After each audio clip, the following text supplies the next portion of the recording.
यहाँ पे ना नेशनल हाईवे के रूल्स के हिसाब से वो बोर्ड्स पे लगे हुए हैं रेट।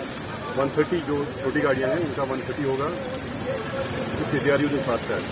अगर फास्टैग जिसका नहीं होगा तो एज पर जो गवर्नमेंट रूल्स हैं पेनल्टी 260 लगेगा 130। जो लोकल लोग हैं जो बानहाल से काजीपुर या काजीपुर से बानहाल जाना चाहते हैं उनके लिए क्या कुछ रियायत रखी गई है कि नहीं? वो भी गवर्नमेंट के रूल्स के हिसाब से ही है कि with in 20 kilometre of the toll plaza, because this toll plaza ये 16 किलोमीटर का है जो इसका लेंथ है, तो वो प्लस इस साइड से वो 4-5 किलोमीटर और उस साइड से 4-5 किलोमीटर उनके लिए रिलैक्सेशन है कि 285 का उनका पास बनेगा फॉर 1 मंथ, और वो उनको फिर रिचार्ज करना पड़ेगा हर महीने।